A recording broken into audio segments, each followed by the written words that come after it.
Hello friends. अभी तक हम लोग ने खत्म किया a point called as consideration.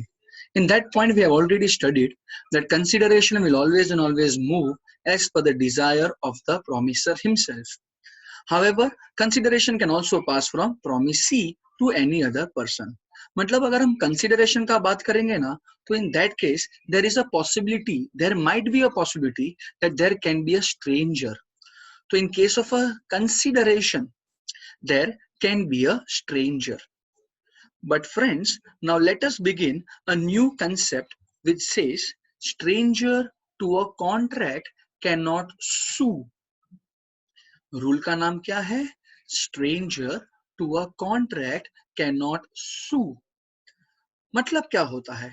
Over here, whenever you are acting as a stranger to a contract, मतलब अगर आप promiser या promisee दोनों में से आप कोई भी नहीं हो, you are not playing a role either of a promiser nor of a promisee, तो फिर आप उस कॉन्ट्रैक्ट को लेकर कोर्ट में जा सकते नहीं हो.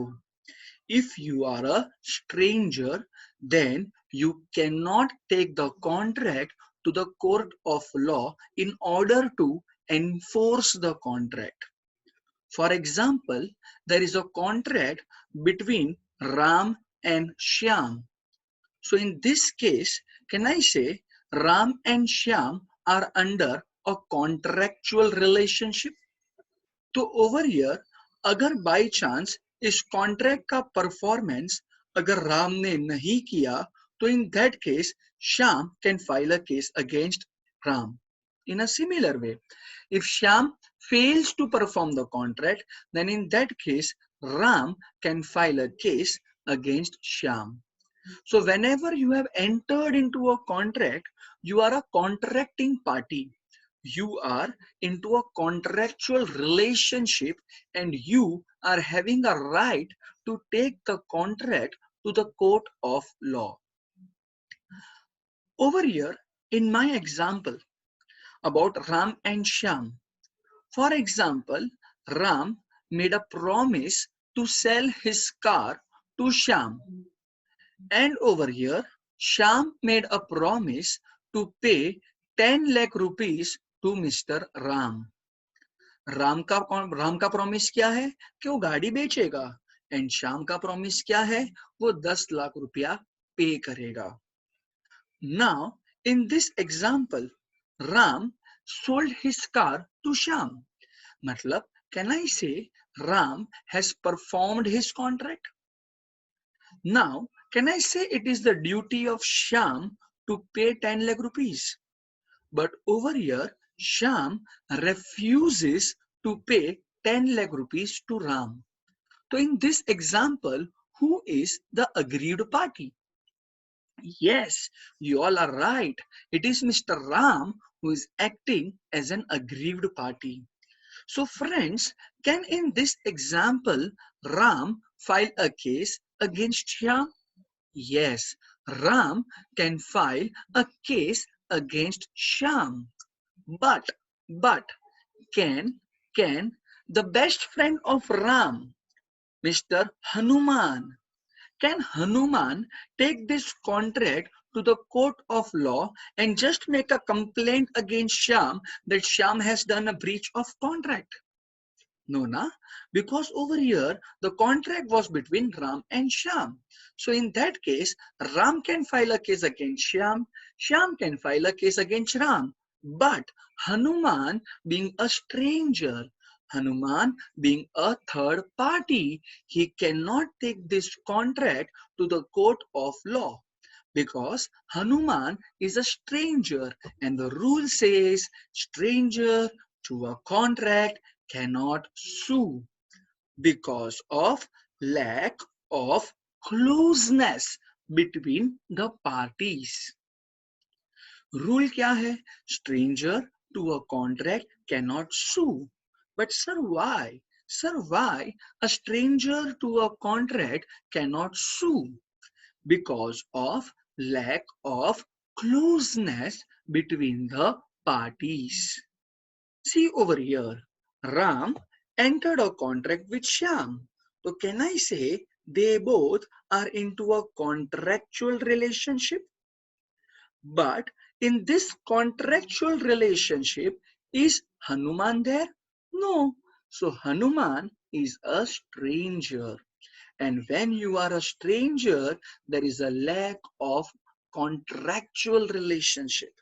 Because of the lack of closeness between the parties, the rule is being formed which says stranger to a contract cannot sue. Over here, whenever you want to take the contract to the court of law, you need to be a contracting party. There has to be a contractual relationship. Over here, because of lack of privity, see, there's a doctrine called as doctrine of privity, which says that there has to be a contractual relationship in order to take the contract to the court of law. However, in this example of Ram and Shyam, there was a contractual relationship between Ram and Shyam. However, Hanuman was acting as a stranger. Over here, for that reason, Hanuman being a stranger, he cannot take the contract to the court of law because of lack of closeness between the parties. See over here, if Hanuman files a case against Shyam saying that Shyam has done a breach of contract, so in that case, can I say Shyam will say, hey Mr. Hanuman, was I am having a contract with you? No, when there was no contract, how can you file a case against me for breach of contract? When there is no contract, how can there be a breach of contract? Because of this rule, Hanuman cannot file a case against Shyam because Hanuman is a stranger and stranger to a contract cannot sue. Let us understand this concept with the help of a case study. A case study dated back in the years of 1920s which happened at a place called as England. And the name of the case study is Dunlop Tires versus Selfridge Corporations. Friends, in this case study, Dunlop Tires is a company which is manufacturing tires. It's a very well-known company in today's era also. So Dunlop Tires is a manufacturer. One fine day, Dunlop Tires had sold his tires to a wholesaler. Dunlop Tires has sold their goods to a wholesaler called as Dew and Company. While entering into this transaction, while entering into this transaction, Dunlop Tires had clearly told to Dew and Company, hey Dew and Company, these are my tires. I am a branded company. Whenever you want to sell my tires, you can sell those tires either at the least price or above the least price. See, Dunlop Tires being a branded company, see, whenever you talk about a branded companies, they are more concerned about their goodwill, about their brand valuations. See, if I tell you Reebok का shoes 200 रुपए में मिल रहा है, तो what is the very first thing comes in your mind? कि या तो ये first copy होएगा या तो Reebok कोई branded नाम ही नहीं रहेगा. So these branded goods are always and always meant to be sold either at a least price or something which is above the least price. So there was a contract between Dunlop Tires and Dew and Company, wherein Dew and Company was being instructed that the tires should be sold either at a least price or above the least price, but not below the least price. Dew and Company said, okay, I respect your brand value, and yes, I will make a point that your tires are being sold either at least price or above the list price.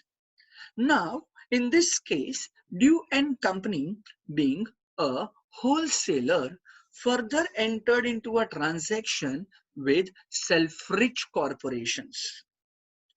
Selfridge Corporation was a retailer. Over here, Dew and Company, while entering into a transaction with Selfridge Corporation, gave a clear instruction and said to the company that, hey Selfridge, whenever you are going to sell off these tires, such tires should be sold either at list price or above the list price. Please don't sell these tires below the list price.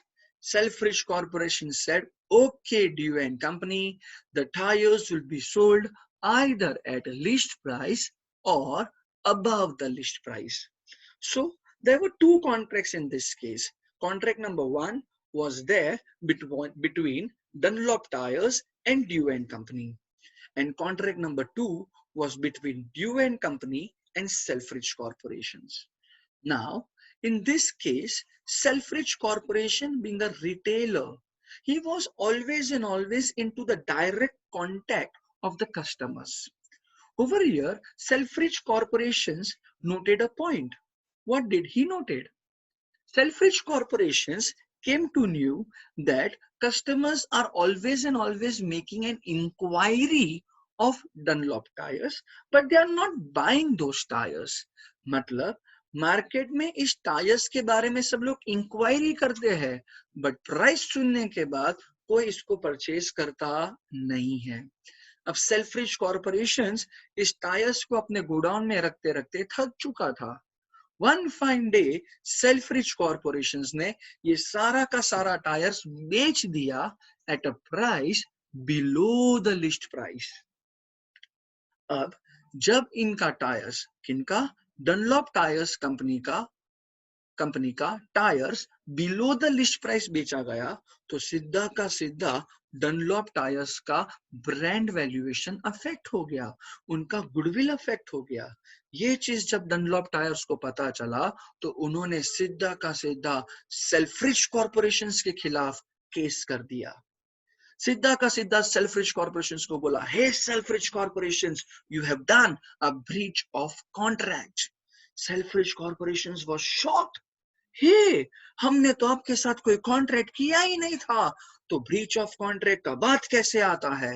Dunlop tyres बोला, ये सब मेरे को नहीं मालूम, I will drag you to the court of law. Dunlop Tires filed a case against Selfridge Corporations. The matter went to the court. Selfridge Corporations ने पूरा का पूरा एक केस एक्सप्लेन किया. Selfridge Corporations ने बोला, Honorable Judge, Dunlop Tires never entered a contract with me. They had a contract with Dew and Company. Yes, I accept that I have done a breach of contract, but that breach of contract was not done with Dunlop Tires. It was done with Dew and Company. Over here, Honorable Judge said to Dunlop, yes, Dunlop, you cannot file a case against Selfridge Corporation. Selfridge Corporation has done a breach of contract with Dew and Company, and in that contract, you are a stranger, and stranger to a contract cannot sue. Dunlop Tires said, but Judge Saab, मेरे को नुकसान हुआ है. I have suffered from some losses. How can I recover those losses?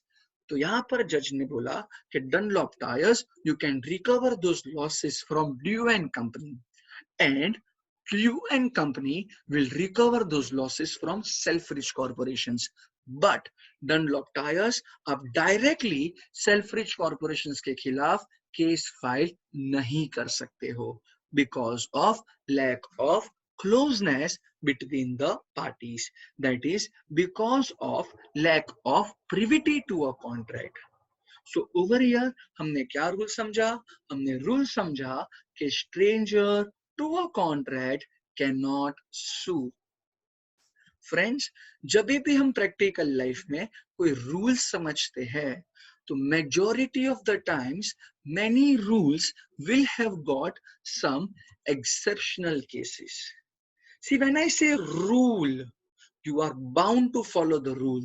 But when I say exceptions, so in that case, you can overrule the rule. Rule, follow the rule. Exceptional cases, overrule the rule. For example, याद करो 8 November 2016. Yes, 8 नवंबर 2016, याद आया? Yes yes, I am talking about demonetisations. याद करो friends, on 8th November 2016, the Honorable Prime Minister of our country came out with a rule. He said, आज रात 12 बजे के बाद 500 और 1000 रुपए का नोट बंद, which means from tonight 12 o'clock, 500 rupee note and 1000 rupee note won't be considered as a valid tender for money. It won't be considered as a currency itself. तो रूल क्या बनाया? आज रात 12 बजे के बाद 500 1000 का नोट बंद।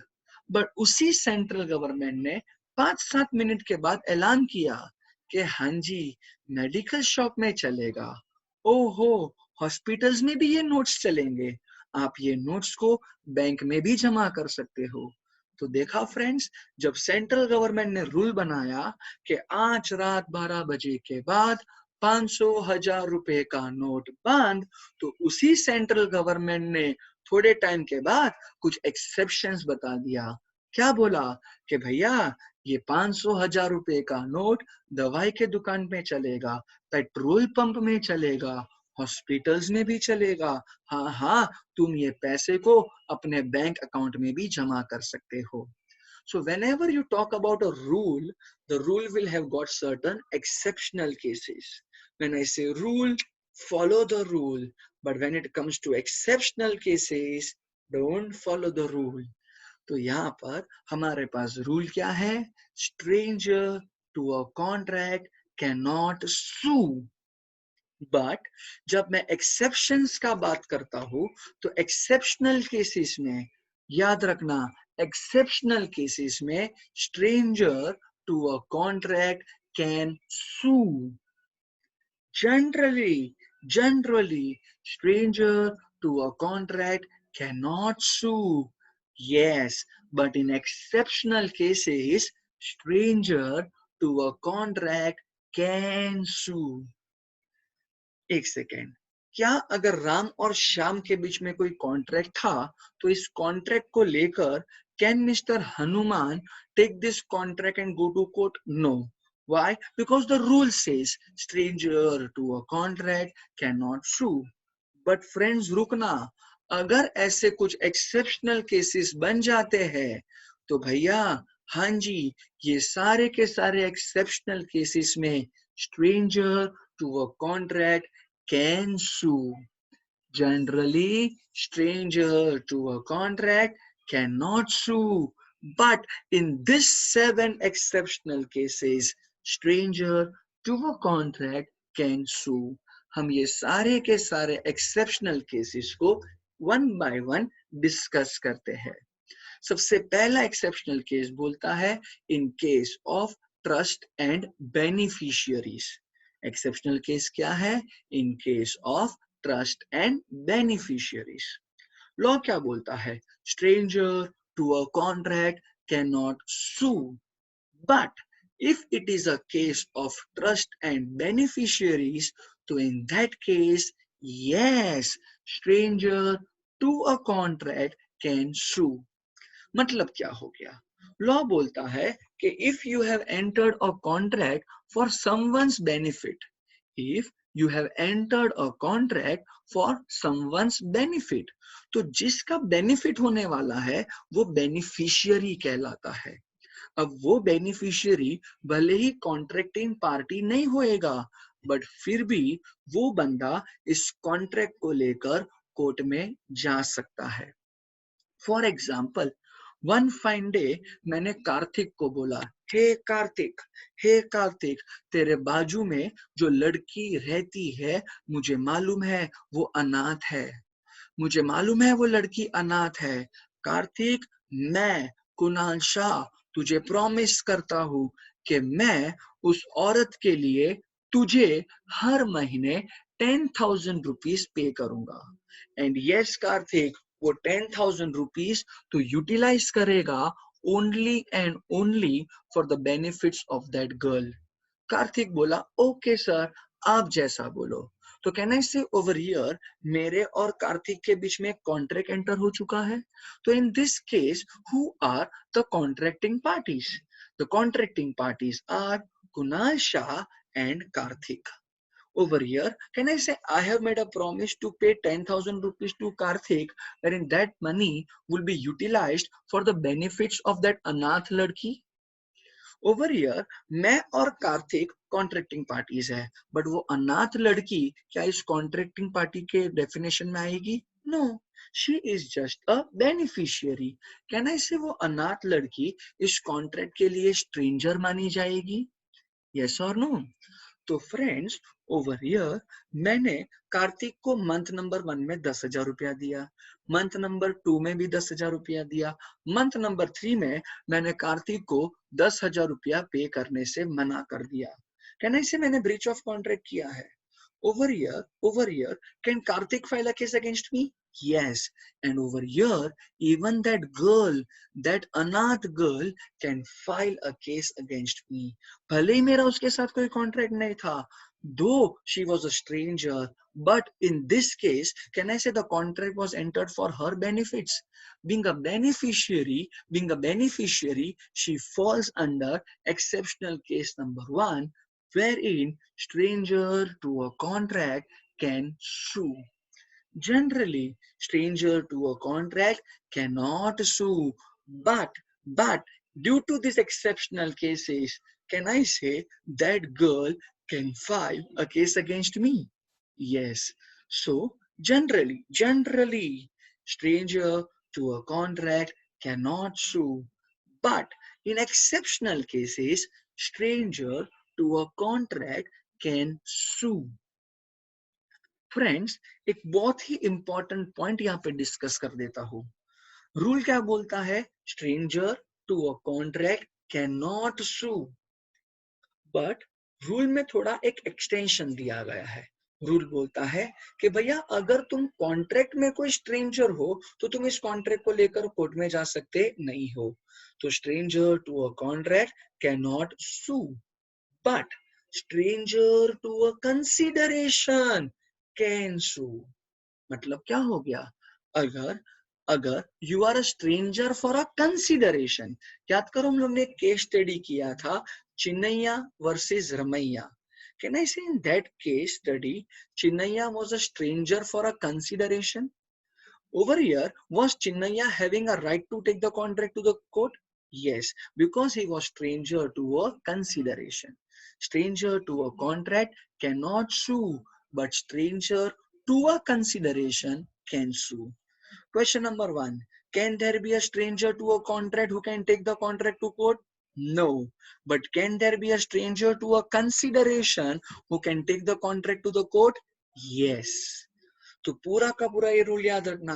Stranger to a contract can not sue, but stranger to a consideration can sue. अभी अभी हम फिलहाल पढ़ रहे हैं stranger to a contract can not sue, जिसमें सबसे पहला एक्सेप्शनल केस क्या था? In case of trust and beneficiaries, जिसमें एक केस स्टडी आता है और वो केस स्टडी का नाम है Nawab Khwaja Mohammad Khan versus Nawab Husaini Begum. Over here, Khwaja Muhammad Khan is a father-in-law and Hussaini Begum is a daughter-in-law. एक ससुर ने अपनी ही बहू के खिलाफ केस किया है. सर ऐसा क्या हो गया था कि ससुर ने अपनी बहू के खिलाफ केस कर दिया था? ओवर हियर ख्वाजा मोहम्मद ने हुसैनी बेगम के पप्पा के साथ कॉन्ट्रैक्ट किया था. ओवर हियर हुसैनी बेगम का शादी ख्वाजा मोहम्मद के बेटे के साथ हो गया था. अब मैं उस जमाने की बात करता हूँ जब शादी के बाद लड़की अपने मायके में रहती है और लड़का अपने माँ बाप के साथ रहता है. सर तो शादी क्यों किया ये लोगों ने? बिकॉज वो जमाने में एक प्रकार का कस्टम था, एक प्रकार का रीत रिवाज था जिसको आज भी इंडिया में फॉलो किया जाता है. If you go to the northern part of this country, somewhere in the north eastern part, somewhere also in the northwestern part of this country, ये रीति रिवाज आज भी फॉलो होता है और उस रीति रिवाज का नाम है गौना। गौना करने का बाकी था। जब तक गौना नहीं होता है तब तक दुल्हन अपने ससुराल नहीं जा सकती है। So right now, Hussaini Begum is being married with the son of Khwaja Muhammad, but Hussaini Begum is still living with her own father. One fine day, Khwaja Mohammad सोचता है कि चलो चलो बहू के घर जाते हैं, देख के आते हैं कि बहू का तबीयत ठीक है या नहीं है। तो ख्वाजा मोहम्मद घर जाता है, किसके? हुसैनी बेगम के। And he was happy to see that Hussaini Begum is keeping well. She is having a good health. अब यहाँ पर ख्वाजा मोहम्मद जब उस घर से निकल रहा था तब उसने हुसैनी बेगम के पप्पा के साथ कॉन्ट्रैक्ट किया। ख्वाजा मोहम्मद ने हुसैनी बेगम के पप्पा को बोला कि मैं ख्वाजा मोहम्मद आपको प्रॉमिस करता हूँ कि मैं आपको हर महीने 500 रुपया भेजूंगा जो यूटिलाइज होना चाहिए for the benefits of Husaini Begum. Kind of a pocket money which Khwaja Muhammad promised to pay to the father of Hussaini Begum, wherein that money should be utilized for the benefits of Hussaini Begum. Hussaini Begum का पप्पा बोला ठीक है, आपकी बहू है, जैसा आप ठीक समझो। So can I say a contract got entered between father of Hussaini Begum and father-in-law of Hussaini Begum? Over here, for this contract, the main object was for the benefits of Hussaini Begum. So can I say Hussaini Begum is a beneficiary? Yes or no? Though Hussaini Begum is a stranger to a contract, but can I say she's a beneficiary over here? Yes, because the contract was entered for the benefits of Hussaini Begum. Contract किसके बीच में हुआ? हुसैनी बेगम का पप्पा and Husaini बेगम का ससुर, जिसमें ससुर ने प्रॉमिस किया कि मैं हर महीने हुसैनी बेगम के पप्पा के हाथ में 500 रुपया दूंगा, wherein that money should be utilised for the benefits of Husaini Begum. Yes और नो? तो ओवर हियर 1 महीना गुजर गया, 2 महीना गुजर गया, 3 महीना गुजर गया। ख्वाजा मोहम्मद हर महीने 500 रुपया हुसैनी बेगम के पापा को पे कर रहा था। One fine day Khwaja Mohammad ने हुसैनी बेगम के पापा को 500 रुपया नहीं भेजा। हुसैनी बेगम को आया गुस्सा। हुसैनी बेगम ने ख्वाजा मोहम्मद को बोला, ए ससुर जी, तूने जो प्रॉमिस किया था 500 रुपया भेजने का, वो तूने अभी तक भेजा नहीं है, जल्दी से भेज दे वरना मैं तेरे खिलाफ केस करेगी कि तूने मेरे साथ किया है breach of contract. Khwaja Mohammad started laughing. Khwaja Mohammad बोला, क्या मैंने तेरे साथ कोई कॉन्ट्रैक्ट किया है? चल पगल गई है तू, पागल हो चुकी है तू। मैंने तो तेरे साथ कोई कॉन्ट्रैक्ट किया ही नहीं था, मैंने तो कॉन्ट्रैक्ट तेरे पिताजी के साथ किया था।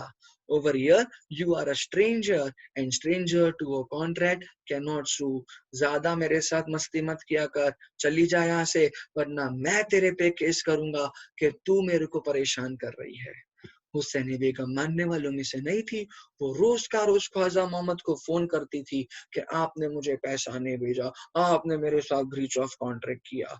ऐसा प्रकार का प्रेशर हुसैनी बेगम ने ख्वाजा मोहम्मद पे बना दिया था। ख्वाजा मोहम्मद को आया गुस्सा तो ख्वाजा मोहम्मद ने अपनी बहू के खिलाफ केस किया कि मेरी बहू मुझे मेंटली टॉर्चर कर रही है, जज साहब आप इसमें कोई रास्ता दिखाओ। तो यहाँ पर जैसे ये केस लॉ के पास चला गया, जैसे ये केस कोर्ट में चला गया, तो यहाँ पर जज ने हुसैनी बेगम को बोला, क्यों अपने ससुर को परेशान करती है, क्यों परेशान कर रही है? हुसैनी बेगम ने बोला, मैं परेशान नहीं कर रही हूँ, मैं तो मेरा हक का पैसा मांग रही हूँ। इस ख्वाजा मोहम्मद ने मेरे पिताजी के साथ कॉन्ट्रैक्ट किया था कि वो हर महीने 500 रुपया भेजेगा जो यूटिलाइज होएगा मेरे बेनिफिट्स के कारण। मैं एक बेनिफिशियरी हूँ, बट उसने मेरे को ये 500 रुपया भेजा नहीं, तो मैंने तो बोल दिया कि मैं तेरे खिलाफ केस करूंगी ब्रीच ऑफ कॉन्ट्रैक्ट का। ये बात जज ने तो सुना ही सुना। ख्वाजा मोहम्मद हंसने का चालू किया। ख्वाजा मोहम्मद बोला, जज उसको समझा, पगला गई है ये औरत पगला गई है, वो मेरे पे केस कैसे कर सकती है, वो तो इस कॉन्ट्रैक्ट के हिसाब से स्ट्रेंजर थी and stranger to a contract can not true.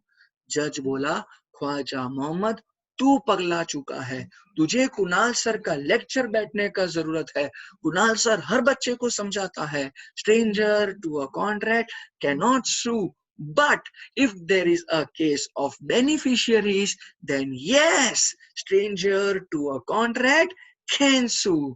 भले ही तूने कॉन्ट्रैक्ट हुसैनी बेगम के पिताजी के साथ किया था, but in that contract the main benefit was of Hussaini Begum. In that contract Hussaini Begum was a beneficiary, though she is a stranger, then also she can take this contract to the court of law. The rule says stranger to a contract cannot sue, but in case of trust and beneficiaries, stranger to a contract can sue. Are you understanding? Let us go on to the second exceptional case, which says family settlement.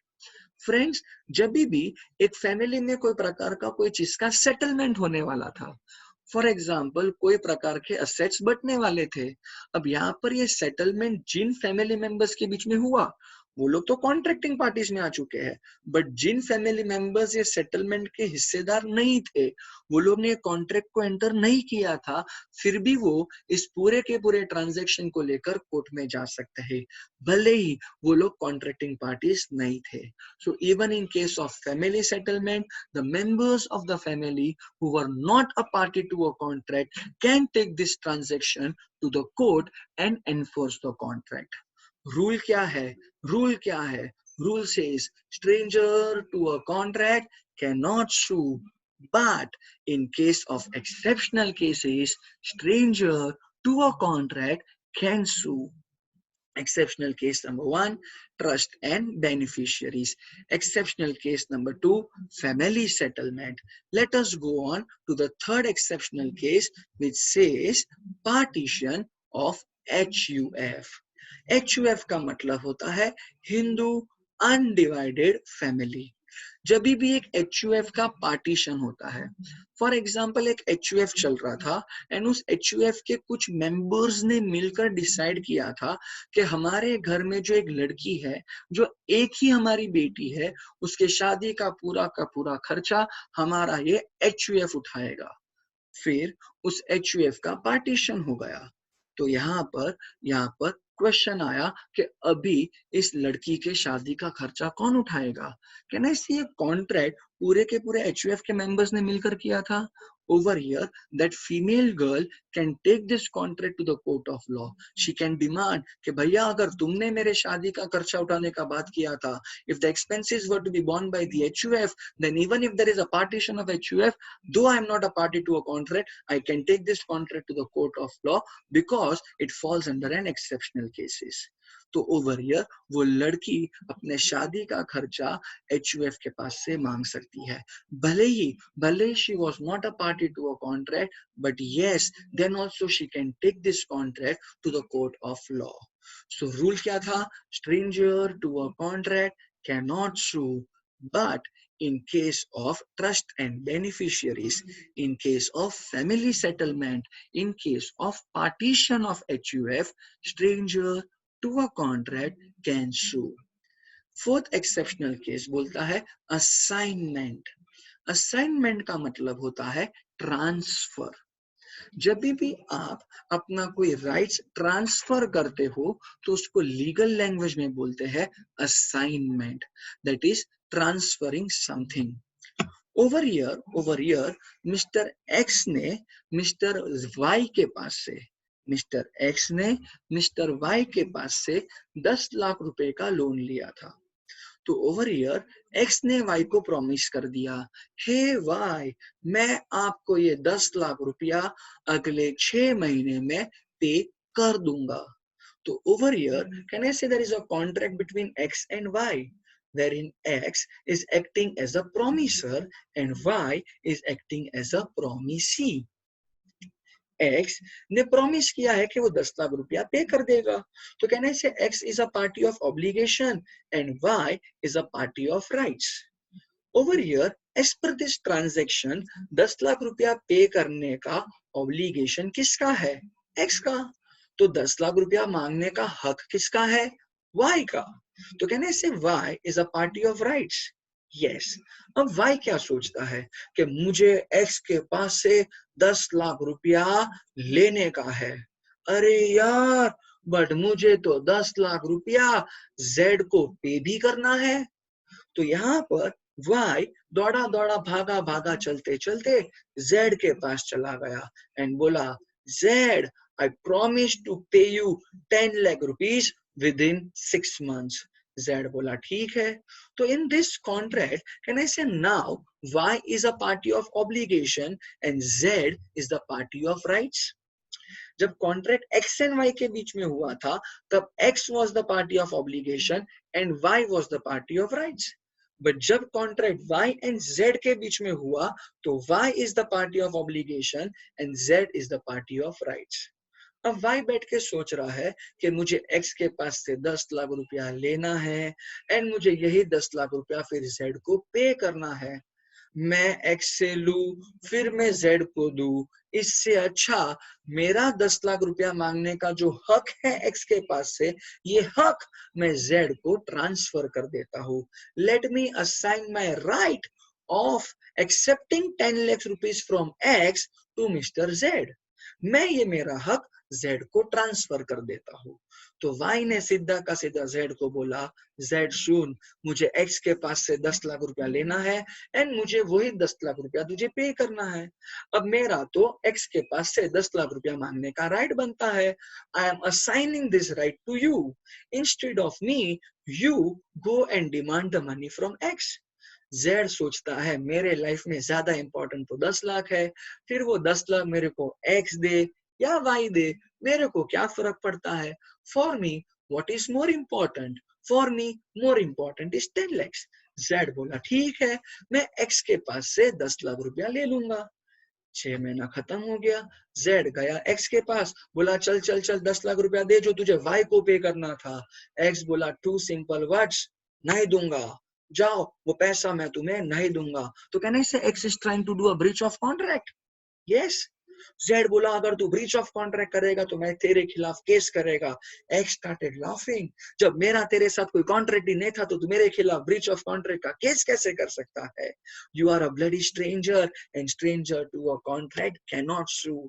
Z बोला ए x, जा जा Kunal sir का lecture बैठ गया। ए x, तूने Y के साथ कॉन्ट्रैक्ट किया था कि तू उसको 10 लाख रुपया पे करेगा, तो कहने से वाई का हक बन जाता है 10 लाख रुपया मांगने का। उसी वाई ने वो राइट मुझे असाइन किया है, थ्रू असाइनमेंट वो राइट मेरे पास आ चुका है। अगर तू ये पैसा वाई को पे नहीं करता, अगर तू ये पैसा वाई को पे नहीं करता तो क्या वाई तेरे खिलाफ केस कर सकता था।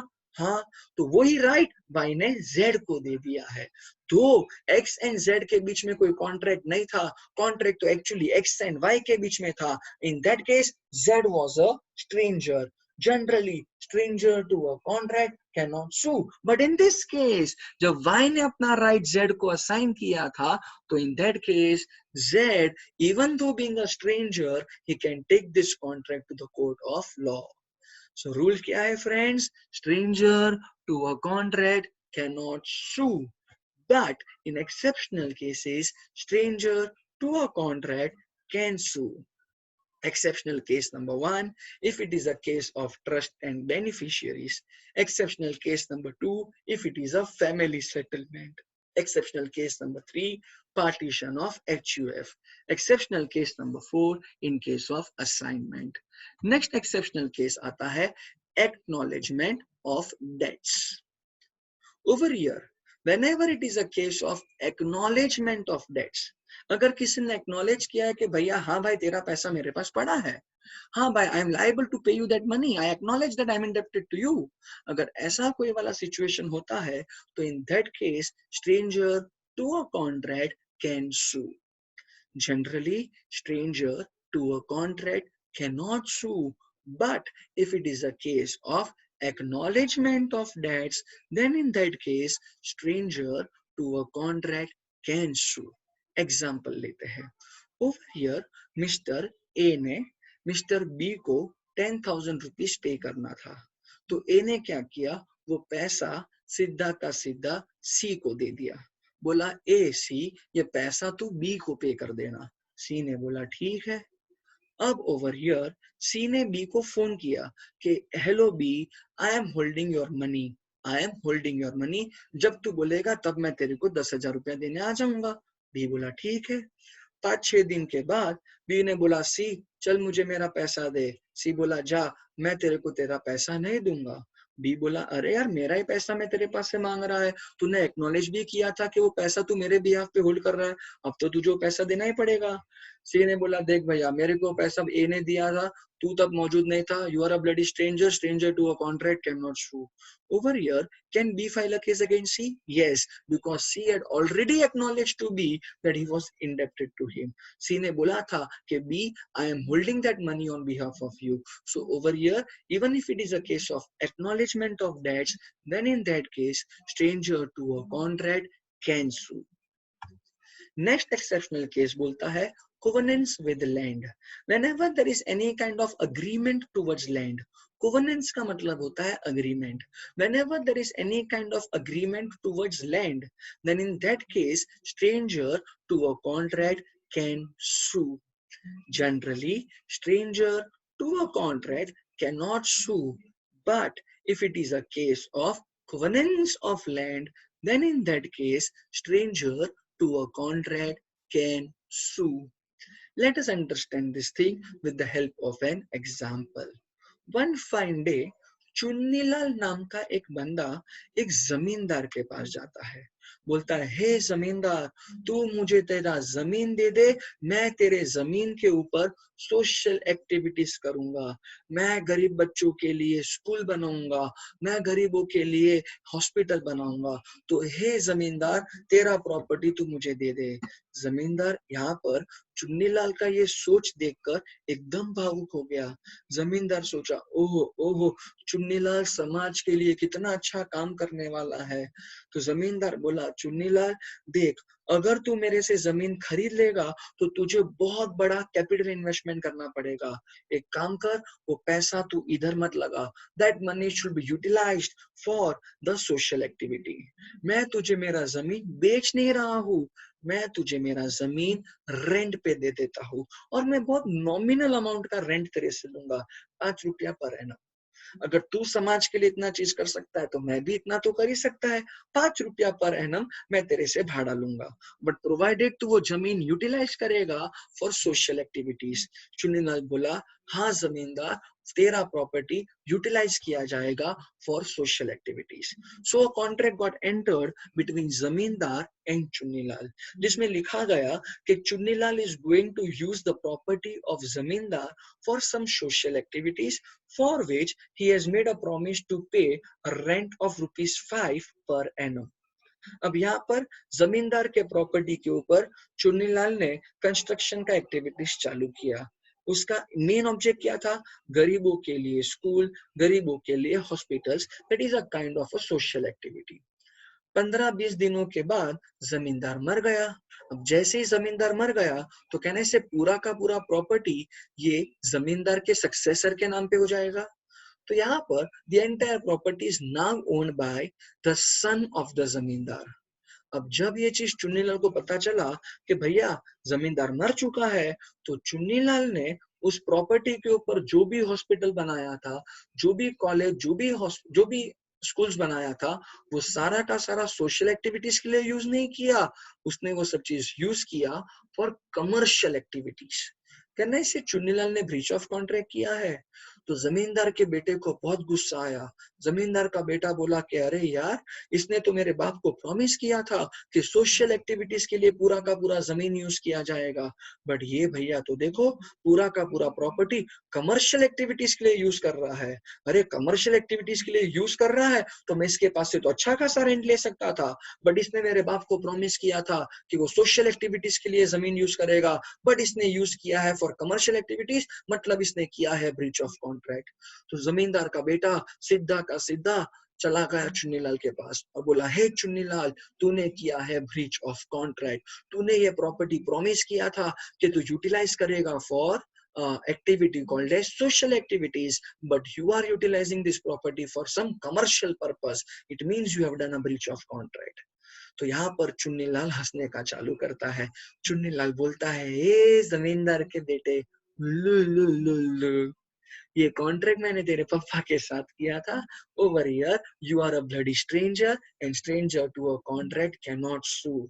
अब ये चीज सुनकर जमींदार का बेटा चला जाएगा? नहीं. जमींदार का बेटा बोला, भले ही तूने कॉन्ट्रैक्ट मेरे बाप के साथ किया था, but this contract was related towards property, this contract was related towards land. whenever it is a case of covenants of land, then in that case, though I am a successor, though I am a stranger, I can take this contract to the court. Over here it was been proved कि भैया stranger to a contract cannot sue. But in this case जमींदार का बेटा successor था उस जमीन के लिए, because it was a case of covenants of land, and in that case stranger to a contract can sue, and the situation was in favor of जमींदार का बेटा. Are you understanding? Last exceptional case, that is contracts by agents. Whenever there is a contract which is been entered by an agent. अब agent कौन होता है? Who is an agent? Agent एक ऐसा person होता है जो एक दूसरे पर्सन के लिए काम करता है. A person working for another person is called as an agent. Sir वो काम किसके लिए करता है? वो काम करता है प्रिंसिपल के लिए. So any person working for a principal, then that person is called as an agent. जब भी एजेंट होता है, जब भी प्रिंसिपल होता है, तो उनके बीच में एक कॉन्ट्रैक्ट ऑफ एजेंसी होता है. क्या होता है? Contract of agency. So whenever there is a agent, whenever there is a principal, there is something called as contract of agency. Contract of agency किसके बीच में होता है? Dash and dash, principal and agent. Who is a principal? He is a person for whom the work is done. Who is the agent? He is the person who does that work. सच बताना, आप लोगों ने fees किसको pay किया है? JK sir को. But is JK sir coming and taking the lectures? No. But can I say it is Kunal sir acting on behalf of JK sir? मैं किसका काम कर रहा हूँ? मैं काम कर रहा हूँ जेके सर का. तो मैं जेके सर का कौन है? मैं जेके सर का एजेंट है. तो जेके सर मेरे कौन है? प्रिंसिपल है. समझ रहे हो? वन फाइन डे मुझे पता चला कि XYZ बैच में मिस्टर ए नाम का स्टूडेंट है. XYZ बैच में मिस्टर ए नाम का स्टूडेंट है जिसका पेंडिंग फीस आने का बाकी है. तो मैंने ए को बोला, अरे बेटा ए, तू फीस कब तक जमा करेगा? तो ए ने बोला, सर जी मैं वो फीस अगले हफ्ते तक पे कर दूंगा. मैं बोला ठीक है. तो कहने से मेरा उस स्टूडेंट के साथ कॉन्ट्रैक्ट एंटर हो चुका है? यस.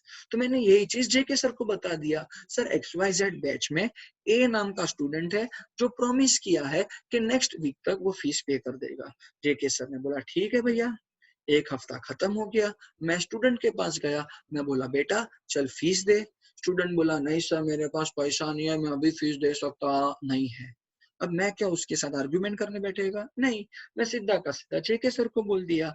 मैंने बोला जेके सर, उस स्टूडेंट ने मुझे लास्ट वीक प्रॉमिस किया था कि वो फीस का पेमेंट करेगा, बट अभी वो ना बोल रहा है. अभी आप देखो और वो स्टूडेंट देखो, मेरा काम तो लेक्चर होना लेता है, मैं तो लेक्चर लेके जा रहा है अभी. जेके सर ने बोला ठीक है.